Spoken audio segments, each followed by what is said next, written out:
kind of was saying about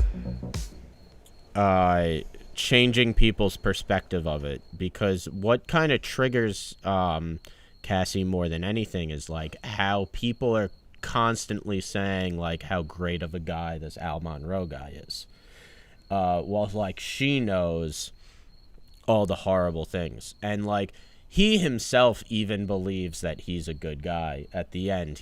Like at the end in the final scene, he keeps saying like, no, I'm a good guy. That he made one mistake once. That's what he believes. Yeah. Kind of the murder at the end is, I believe she goes there knowing that she's going to get killed. Well, that gets kind of revealed by the whole end with her plan of having the police and releasing, and I'll be honest, that ending took me completely by surprise. Well, I think that how the ending is, it's more in line with what her goal is, because her goal isn't to, she doesn't want to just like enact physical harm against these men who wronged her, because if she does that, then the story is... That's not what I mean. I was surprised that she died. Oh, I gotcha. But you know what? It's also in keeping with something that we've been talking about a lot with these new movies, is that shit is not tied up in a fucking neat bow anymore in film. Right. I almost should have expected a left turn like that, because that's what happens with these new movies. Right. The fucking good guy doesn't always win. Yeah. Good woman. Yeah. In this case.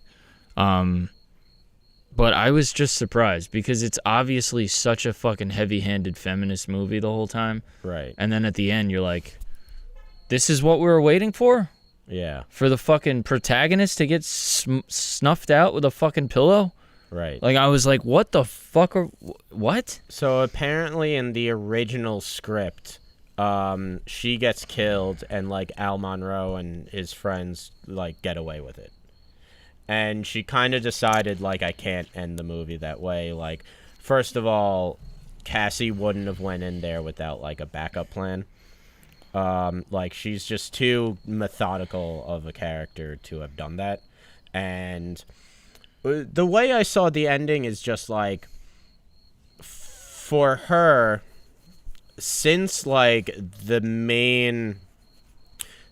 what gets to her more than anything is the fact that everybody thinks Al Monroe is such a great guy, that if she had went in there and just killed him, the story would have been this great guy who had a great career who got killed by a crazy woman, and how tragic is that? Sure. Yeah. But instead, it's him getting arrested at his wedding, and people realizing that this guy we've been singing praise about for so long is actually a horrible person. And now, by the end of the movie, everybody sees who Al Monroe really is, and everybody else who thought that he was this amazing person now sees him for who Cassie has seen him. Yeah, I mean, I don't think the point is about one person in particular. No, I don't either. Yeah, but I I think even like a bigger point is just like the whole like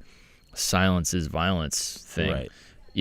With Bo Burnham's character, where he's like, well, I don't really want to rock the boat, and like that whole shit. Yeah. Which is like could be more dangerous than exactly. As far as like perpetuating systematic problems. And I mean, it's a hard thing to wrap up with any ending, because it's an ongoing issue. Exactly. So it's like, what are you gonna do? Just have her roll up with a fucking AK-47 and spray the fucking bachelor party? Well, like that's not. Yeah, that's she's trying to show that it's, to be honest, if they did get away with it, that might even show the point more of like, this is a problem that's gonna persist. I'm not saying that would be a good. I'm not saying that would be a good thing. I'm just saying, like, the point.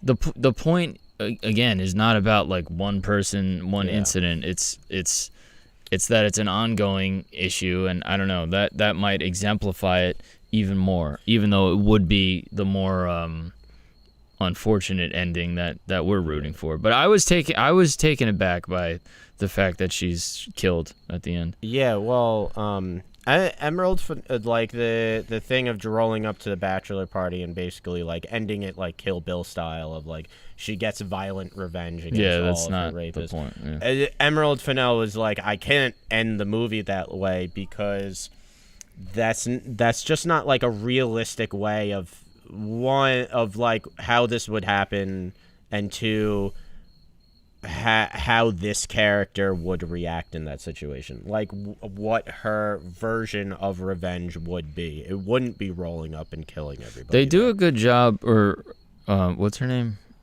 Carey Mulligan. No, what's the director? The director is Emerald Fennell. So she does a good job of showing like the whole system that's in place that like keeps silence or keeps like victims from seeing justice or even being heard at all. You know, from obviously the perpetrator himself to his friends who are, you know, kind of justifying up until the very end, like comedically at the end, like his best friend was like, dude, you didn't do anything wrong with a dead body next to you. Who that actor was great. Like Max Greenfeld, the douchebag friend. Yeah, he killed it. Like he's Max Greenfeld in real life is a hardcore Islanders fan, and he's hilarious on Instagram. Oh man. So listen, we're from Long Island, but you Islanders fans, you might be some of the most fucking annoying people I've ever seen in my goddamn life. I mean, really, with your fucking sport nobody gives a flying fuck about. Jesus Christ, get over your fucking self.